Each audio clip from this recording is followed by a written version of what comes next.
Good morning all of you. कक्षा 11वीं के रसायन शास्त्र कक्षा 12वीं रसायन शास्त्र में हमने सर्वप्रथम ठोस अवस्था और इसके पश्चात विलयन इकाई का अधिकांश सैद्धांतिक भाग का अध्ययन किया है। तो इसके बाद हम कक्षा 12वीं में 7वीं इकाई का अध्ययन यहाँ पर शुरू करते हैं। 7वीं इकाई का नाम है पी खंड के तत्व। पी खंड के तत्व है इकाई बड़ी है और इस पर अंक भी अधिक हैं। बोर्ड परीक्षा के उससे इसमें अंकों का विभाजन अधिक है। तो ये जो पी खंड के तत्व हैं यह हमको दो भाग में पढ़ना है। एक तो पी खंड के तत्व भाग 1 और भाग 2। जैसा कि हमें पता है, हम पढ़ चुके हैं कि पी खंड का अध्ययन वर्ग क्रमांक 13 से शुरू होता है, 13 से 18 तक। तो 13 और 14 जो अध्याय है, यूनिट है, इसको हमने 11वीं में पढ़ लिया है। 13 और 14 पढ़ने के पश्चात जो दो पी खंड के जो दो भाग में बांटा गया है, उसमें पहले भाग में हम नाइट्रोजन समूह के तत्वों का अध्ययन करेंगे और ऑक्सीजन समूह का, और दूसरे भाग में हैलोजन समूह का और उसके पश्चात निष्क्रिय गैसों का अध्ययन करेंगे। तो समूह क्रमांक 15 और 16 का भाग 1 और समूह क्रमांक 17 और 18 का भाग 2 है पी खंड के तत्व। ध्यान दें कि ये जो 15वां समूह है, 15, 16, 17, 18 के कुल 5-5 तत्व यहाँ पर लिखे गए हैं।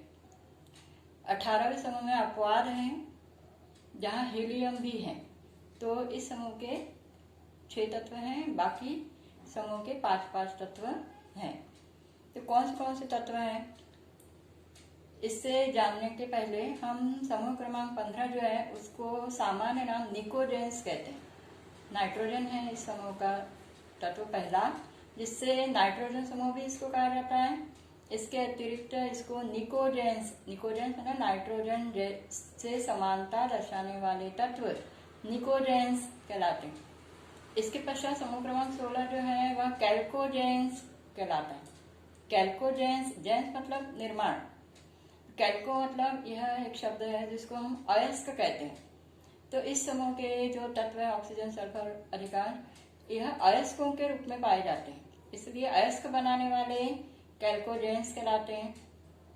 इसके पश्चात समूह क्रमांक 17 को हम हैलोजेंस कहते हैं। हैलोजेंस मतलब निर्माण होता है कहाँ पर, हेलियोस, समुद्र में। ये जो तत्व है क्लोरीन, क्लोरीन, ब्रोमीन, आयोडीन, यह जो है समुद्र में लवण के रूप में, सॉल्ट के रूप में पाए जाते हैं, इसलिए उनको हैलोजेंस कहते हैं। और समूह क्रमांक 18 जो है उस समूह को उत्कृष्ट निष्क्रिय गैसें कहा जाता है। समूह क्रमांक 18 के तत्व उत्कृष्ट है, निष्क्रिय है। कारण क्या है, क्यों उत्कृष्ट है? क्योंकि उनका अष्टक पूर्ण होता है। ये छोटे छोटे शब्द यहाँ पर लिखे गए हैं, आपको याद करने के लिए सुविधा हो जाएगी। तो निष्क्रिय क्यों है? क्योंकि उनके बाह्य कोशों का अष्टक पूरा है। यहाँ पर भी अपवाद ध्यान रखना है कि हीलियम में क्योंकि परमाणु क्रमांक 2 ही है, इसलिए उसका इलेक्ट्रॉनिक विन्यास 1s2। तो बाहर के कोश के इसके 2 इलेक्ट्रॉन है, बाकी सब में जो है वह 8-8 इलेक्ट्रॉन सभी में होते हैं। विस्तृत अध्ययन हम आगे करने वाले हैं। तो इस प्रकार से समूह क्रमांक 15 निकोजेंस, 16 कैल्कोजेंस, 17 हैलोजेंस और 18 समूह को क्या कहते हैं, निष्क्रिय गैसें हैं। क्यों है बाद में देखते हैं। तो हम परिचित होते हैं समूह क्रमांक 15 के सभी समूह के तत्वों से। सबसे प्रथम समूह क्रमांक 15 में नाइट्रोजन, परमाणु क्रमांक लिखा हुआ है N7 nitrogen, P15 phosphorus, AS33 arsenic, SB81 स्टीबिन और Vi83 bismuth. Nitrogen, phosphorus, arsenic, स्टीबिन, बिस्मथ। शॉर्ट फॉर्म भी आपको याद कर सकते हैं आप। फिर ऑक्सीजन 8, सल्फर 16, सेलेनियम 34, टेल्यूरियम 52 और polonium 84। Oxygen, sulphur, selenium, tellurium, polonium याद करना है तुरंत। इसके पश्चात फ्लोरीन 9, क्लोरीन 17, ब्रोमीन 35, आयोडीन 54 और astatine 85। Fluorine, chlorine, bromine, iodine, astatine. इसके पश्चात समूह क्रमांक 18 में helium 2, neon 18, neon 10, argon 18, krypton 36, xenon 54, radon 86। तो इस प्रकार से इन तत्वों को याद कर लें, अपना कोई विशेष कोड बनाकर संक्षिप्त में याद कर लें। अब आगे हम बढ़ते हैं कि 15 से 18 तक समूह के तत्वों में बाह्य मतलब बाहर के अंतिम या उसको संयोजकता कोश में इलेक्ट्रॉनिक विन्यास क्या होता है। समूह क्रमांक 15 में होता है NH2NP3, समूह क्रमांक 16 NH2NP4, 17 NH2NP5 और 18 में क्या होता है NH2NP6। बाह्य कोश N बाह्य कोश है जहां पर सभी, S उपकोश में 2-2 इलेक्ट्रॉन सभी के हैं और क्रमशः 3, 4, 5, 6 इस प्रकार से निष्क्रिय गैसों में अष्टक पूर्ण हो जाता है। बहुत आवश्यकता है ये निष्क्रिय गैसों के अष्टक पूर्ण होने की, इस शब्द की, इस वाक्य की, जो हम आगे देखने वाले हैं। इसके पश्चात एक सामान्य और भी भौतिक गुणधर्म आवर्ती गुणधर्म होता है जिसको ऑक्सीकरण अवस्था कहते हैं। तो ऑक्सीकरण अवस्था अर्थात ये जो बाह्य कोशों में उपस्थित इलेक्ट्रॉन है इसको त्यागना, या फिर जरूरी नहीं है त्यागना, ग्रहण करने से भी। त्यागने पर धनायशित आयन ऑक्सीकरण अवस्था के रूप में होंगे और इलेक्ट्रॉनों को ग्रहण करने पर ऋणायशित आयन बनेंगे। तो समूह क्रमांक 15 जो है वह +1 से +5 तक सभी प्रकार की ऑक्सीकरण अवस्थाएं दर्शाते हैं क्योंकि उनके बाहरी कोश में 5 इलेक्ट्रॉन हैं। इसके अतिरिक्त मुख्य रूप से वह +3 और +5 दर्शाते हैं। जैसे जैसे नीचे हम आते हैं तो स्टीलिन है, बिस्मथ है, +3 और +5 ज्यादातर दिखाएंगे, +2 +4 नहीं। इसका कारण हम बाद में देखते हैं। तो इसके अतिरिक्त नाइट्रोजन समूह के तत्व -3 यह ऋणांकित ऑक्सीकरण अवस्था को भी दर्शाते। ऑक्सीजन समूह में तो इलेक्ट्रॉनिक विन्यास NH2NP4 होता है, तो 2 इलेक्ट्रॉनों की कमी है, इसलिए 2 इलेक्ट्रॉनों का बाह्य कोशों में अष्टक पूर्ण करने के लिए 2 इलेक्ट्रॉनों की कमी है, अतः 2 इलेक्ट्रॉन को ग्रहण करेंगे और इस प्रकार से -2 ऑक्सीकरण अवस्था को सामान्य रूप से दर्शाएंगे। इसके अतिरिक्त ये जो 4 और 2 इलेक्ट्रॉन 6 इलेक्ट्रॉनों को अलग कर सकते हैं, तो धनात्मक ऑक्सीकरण अवस्था भी दर्शा सकते हैं, +1 to +6। हैलोजन समूह में NH2NP5 इलेक्ट्रॉनिक विन्यास होता है, इसलिए -1 तो उनकी सामान्य ऑक्सीकरण अवस्था रहेगी ही। यह प्रबल विद्युत ऋणात्मक तत्व होते हैं। NH2NP5 इलेक्ट्रॉनिक विन्यास है, P उपकोश में 1 इलेक्ट्रॉन की कमी है, तो 1 इलेक्ट्रॉन को जल्दी से जल्दी ग्रहण करके और NH2NP6 इलेक्ट्रॉन की विन्यास बनाते हैं और इसलिए इनकी सामान्य ऑक्सीकरण अवस्था -1 होती है। इसके अतिरिक्त क्लोरीन, ब्रोमीन, आयोडीन वगैरह जो है वह +1 to +7 तक ऑक्सीकरण अवस्थाएं दर्शा सकते हैं। और निष्क्रिय गैसों में खासकर ध्यान रखना है, अभी आपको बार बार बताया जाएगा कि यह निष्क्रिय है तत्व, यह उत्कृष्ट है, यह उदासीन है और इनको नोबल गैसेस कहते हैं, इनर्ट है। इन सब का कारण हमको केवल ये ध्यान रखना है कि इनके बाहरी कोश में S कोश में 2 और P उपकोश में 6 NH2NP6 इनका इलेक्ट्रॉनिक विन्यास होता है। अपवाद हीलियम को छोड़ना है और इस कारण इनका अष्टक पूरा है, तो इसलिए वह न तो इलेक्ट्रॉनों को देते हैं न ही इलेक्ट्रॉनों को लेते हैं और किसी भी प्रकार की ऑक्सीकरण अवस्थाओं को नहीं दर्शाते हैं। इसमें भी अपवाद हैं, जब हम विस्तृत अध्ययन करेंगे तब इसको देखेंगे। प्रारंभिक तत्व से अंतिम तत्व तक भौतिक गुणधर्मों का अध्ययन बताया गया है। तो परमाणु आकार परमाणु क्रमांक बढ़ने के कारण बढ़ेंगे हर वर्ग में। परमाणु त्रिज्या, परमाणु आकार बढ़ रहा है तो परमाणु त्रिज्या अर्थात नाभिक से बाह्य कोश की दूरी बढ़ेगी। फिर इसके पश्चात घनत्व, आप देखते हैं नाइट्रोजन, ऑक्सीजन, फ्लोरीन वगैरह जो है अधातु है, किंतु Sb, स्टीबिन और टेलुरियम और आयोडीन वगैरह जो है यह ठोस भी होते हैं। तो इस प्रकार से जैसे जैसे हम नीचे जाएंगे वैसे वैसे घनत्व भी बढ़ेगा, धात्विक प्रकृति भी बढ़ेगी। इसके पश्चात इलेक्ट्रॉन बंधुता, आयनन ऊर्जा भी ऊपर से नीचे तक परमाणु आकार बढ़ रहा है ना तो घटेगी, आयनन ऊर्जाओं का मान घटेगा। क्या कारण है आयनन ऊर्जा का मान घटेगा? क्योंकि परमाणु का आकार बढ़ रहा है। आयनन ऊर्जा अर्थात बाह्य कोश से इलेक्ट्रॉन को निकालना, उसके लिए आवश्यक ऊर्जा। तो जब परमाणु आकार बढ़ रहा है तो बाहर के कोश के इलेक्ट्रॉन की दूरी बढ़ रही है, इसलिए आसानी से पृथक होते जाएंगे। यहाँ पर ध्यान देना, ये जो हैलोजन समूह है यह आयनन ऊर्जा इनकी उच्च होती है, क्योंकि 7 इलेक्ट्रॉनों को कोई अलग नहीं कर सकता। इनकी तो आयनन ऊर्जा बहुत ही उच्च होती है निष्क्रिय गैसों की, क्योंकि उनका तो अष्टक पूरा ही है। तो आयनन ऊर्जाओं के मान वैसे ऊपर प्रारंभिक तत्व से अंतिम तत्व तक घटते जाते हैं। इसके पश्चात इलेक्ट्रॉन बंधुता। तो इलेक्ट्रॉन बंधुता मतलब नाइट्रोजन समूह में इलेक्ट्रॉन की विन्यास NH2 है, अर्थात बाह्य कोश में 2 धन 3 5 इलेक्ट्रॉन है तो 3 इलेक्ट्रॉनों को ग्रहण करना।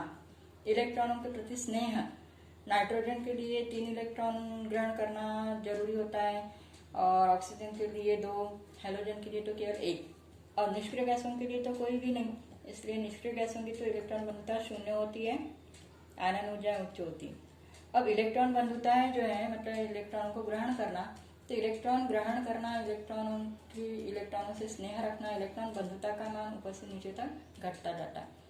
क्लोरीन और क्लोरीन की तुलना में क्लोरीन की इलेक्ट्रॉन बंधुता ज्यादा है फ्लोरीन की। ये इसको हम अलग से पढ़ेंगे, केवल ध्यान रखेंगे कि इलेक्ट्रॉन बंधुता का मान प्रारंभिक तत्व से अंतिम तत्व तक घटता जाता है। इसके पश्चात अक्रिय युग्म प्रभाव, ये परिरक्षण प्रभाव जहाँ डी उपकोषों की उपस्थिति शुरू हो जाएगी और ये जो है आर्सेनिक, सेलेनियम, ब्रोमीन आदि में डी उपकोष रहेंगे तो परिरक्षण प्रभाव बढ़ता जाएगा। इसके पश्चात यहाँ पर अक्रिय युग्म प्रभाव, एक बात ध्यान दे, अक्रिय युग्म प्रभाव क्या होता है? हम पी खंड के तत्वों का अध्ययन कर रहे हैं जहाँ पर सामान्य इलेक्ट्रॉनिक विन्यास NH2 होता है। तो ये जो NH2 है मतलब पी उपकोष तो उनका अपूरा है, इसलिए उनको प्रतिनिधि तत्व भी कहा जाता है, प्रारूपी तत्व भी कहा जाता है। लेकिन S उपकोष का इलेक्ट्रॉनिक विन्यास पूरा है, मैक्सिमम 2 इलेक्ट्रॉन है। तो ये जो S उपकोष के इलेक्ट्रॉन होते हैं यह रासायनिक अभिक्रिया में क्योंकि वह स्थायी हो चुका है इसीलिए भाग नहीं लेते हैं और इस कारण फिर उनको क्या कहते हैं, NH2 वाले युग्मों को क्या कहते हैं, अक्रिय युग्म प्रभाव। जैसे जैसे हम नीचे आते हैं आवर्त सारणी में वैसे वैसे अक्रिय युग्म प्रभाव बढ़ता जाता है। अक्रिय युग्म प्रभाव बढ़ने के कारण ऑक्सीकरण अवस्थाओं में कमी आती जाती है। जैसे सल्फर तो +1 to +6 ऑक्सीकरण अवस्था दर्शाता है, लेकिन पोलोनियम या तो +4 दिखाता है या +2। टेल्यूरियम वगैरह जो है यह भी +2 या +4 दर्शाएंगे। जैसे जैसे नीचे आते हैं अक्रिय युग्म प्रभाव क्रियाशील होता जाता है और जिसके कारण ऑक्सीकरण अवस्थाओं में कमी आती है। इसके पश्चात एक बहुत ही महत्वपूर्ण बात ये ध्यान रखना है कि हम जो पी खंड में अध्ययन कर रहे हैं तो नाइट्रोजन समूह, ऑक्सीजन, क्लोरीन और हाइड्रोजन समूह में जो अंतिम तत्व है, नाइट्रोजन समूह में कौन सा, बिस्मथ, ऑक्सीजन में पोलोनियम, एस्टेटीन और रेडॉन। यह तो प्रश्न 1 नंबर के लिए पूछा जाता है कि हाइड्रोजन समूह का रेडियोधर्मी तत्व कौन सा है, निष्क्रिय गैसों का रेडियोधर्मी तत्व कौन सा है, तो एस्टेटीन हाइड्रोजन समूह में और निष्क्रिय गैसों में रेडॉन। इसके अतिरिक्त जैसे हम पीछे आते तो पोलोनियम, बिस्मथ भी रेडियोधर्मिता को दर्शाते हैं। तो इन भौतिक आवर्ती गुण धर्मों को ध्यान में रखते हुए अब क्योंकि हमें पता है कि ये जो 18वां समूह है ना, ये 18वां समूह तो उत्कृष्ट है, हर कोई तत्व इनके जैसा इलेक्ट्रॉनिक विन्यास बनाना चाहता है क्योंकि वह स्थायी है। तो इनके तो कोई रासायनिक आवर्ती गुणधर्म होंगे नहीं, भौतिक तो इस प्रकार से हैं, रासायनिक आवर्ती गुणधर्म तो इनके ज्यादा होंगे ही नहीं, इसलिए इस समूह का अध्ययन बहुत कम है। आपको जो बताया गया है इस समूह का कम अध्ययन है, इसलिए हम पी खंड के तत्वों का अध्ययन करते समय सबसे पहले 18वें समूह का अध्ययन करेंगे। आप सीरीज में ध्यान रखेंगे कि हमारा अध्ययन जो है वो फर्क 18वें तत्व का होगा, 18वें समूह तत्वों का होगा, इसके पश्चात 17 और उसके पश्चात हम नाइट्रोजन और ऑक्सीजन समूह के तत्वों का अध्ययन करेंगे। तो 18वें समूह को शुरू करते हैं आज। क्या है, इनको निष्क्रिय कहा जाता है, अक्रिय कहते हैं, उदासीन, उत्कृष्ट, नोबल, इनर्ट। सब का कारण समूह क्रमांक 18वें तत्वों को, इन सब को ऐसे कहने का कारण क्या है, तो ये ऐसा प्रश्न भी रहता है कि 18 समूह को निष्क्रिय क्यों कहते हैं। तो इन बातों को ध्यान रखना है। अभी भी आपको पहले भी बता चुके हैं फिर से एक बार कि इनकी उत्कृष्टता या निष्क्रियता का कारण क्या होता है। इनका बाहरी कोश का इलेक्ट्रॉनिक विन्यास NH2 NP6 होता है। इनका अष्टक बाहरी कोश में पूर्ण होता है, अतः यह इलेक्ट्रॉनों को त्यागते अथवा ग्रहण नहीं करते हैं और इसलिए उदासीन रहते हैं। इनका अष्टक पूर्ण होने के कारण इनकी भौतिक अवस्था गैसीय होती है। यह जान रखेंगे गैसीय क्यों कहते हैं, तो सभी का अष्टक पूरा होता है, इसलिए किसी से जुड़ना नहीं चाहते, इसलिए गैसीय होते हैं। और अंत में ध्यान रखें आज के लिए कि इनका इलेक्ट्रॉनिक विन्यास पूर्ण होने के कारण ही इनको उत्कृष्ट, नोबल, आइडियल, इनर्ट कहा जाता है। क्योंकि क्या है, ये प्रकृति में जो 118 तत्व आवर्त सारणी में बताए गए हैं, तो सब कोई अपना इलेक्ट्रॉनिक विन्यास निष्क्रिय गैसों जैसा बनाना चाहते हैं, उत्कृष्टता को प्राप्त करना चाहते हैं और इसीलिए इनको उत्कृष्ट गैसें कहा जाता है। तो आज के इस कालांश में हमने पी खंड के तत्वों का अध्ययन शुरू किया है। आप तत्वों को व्यवस्थित क्रमशः समूहवार लिख लें और उनको याद करें। इसके पश्चात हम 18वें समूह के अध्ययन को आगे बढ़ाएंगे। धन्यवाद।